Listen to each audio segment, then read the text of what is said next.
Alors, bonjour et bienvenue à tous dans cette vidéo. Aujourd'hui, je vais vous présenter notre projet passionnant que nous avons réalisé qui s'appelle le solveur de Sudoku.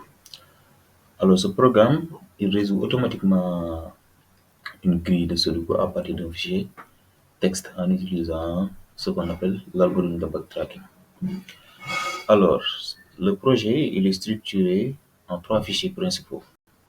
Alors, chacun ayant un rôle spécifique pour assurer une bonne organisation, lisibilité du code. Alors, en premier lieu, il y a le fichier sudoku.java. Alors, ce fichier, il gère en quelque sorte la logique du jeu. C'est là que la grille est stockée, où l'algorithme de résolution se trouve. Ensuite, il y a le fichier FileManager.java.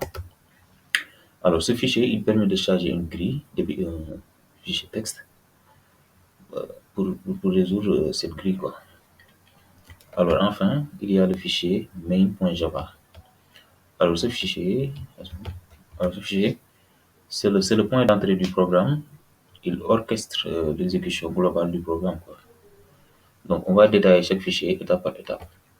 Le premier fichier à détailler, il s'agit bien sûr du fichier sudoku.java. Alors, oui.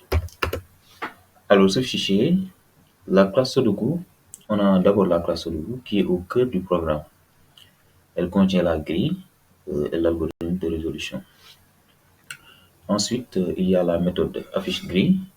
Cette méthode est utilisée pour afficher la grille dans la console. Elle utilise des barres verticales et horizontales pour séparer les sous-grilles.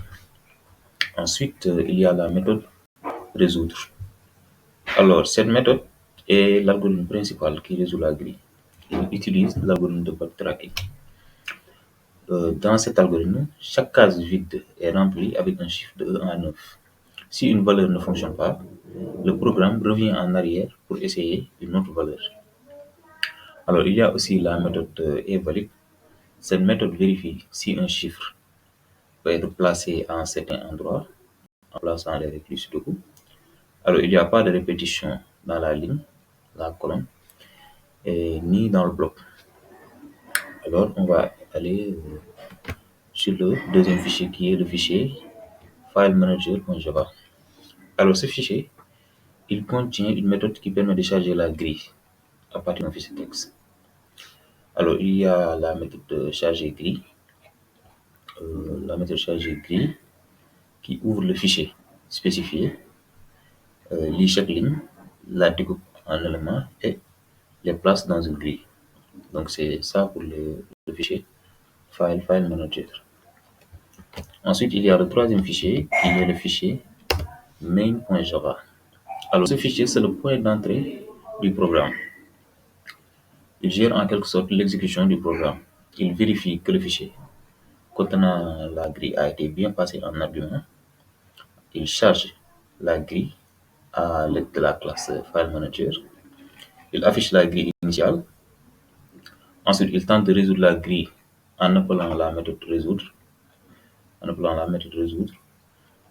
Enfin, il affiche la grille résolue. Alors, on va faire ça en pratique pour voir comment ça fonctionne. D'abord, on va compiler le programme.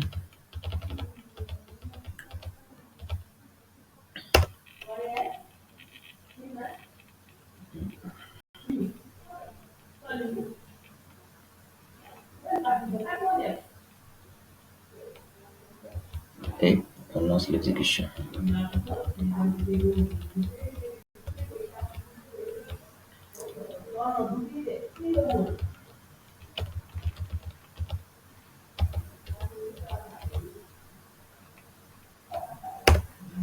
Voilà. Alors là, on voit bien que la grille a été résolue. Donc, lorsqu'on exécute le programme, on voit bien que ça, c'était notre grille initiale qu'on avait entrée. Et là, c'est la grille qui est résolue. Alors, c'était tout pour ce projet. Merci d'avoir suivi cette vidéo. J'espère que notre projet vous a intéressé. Alors, si vous avez des questions ou des suggestions ou améliorations, N'hésitez pas à nous les partager. Et merci.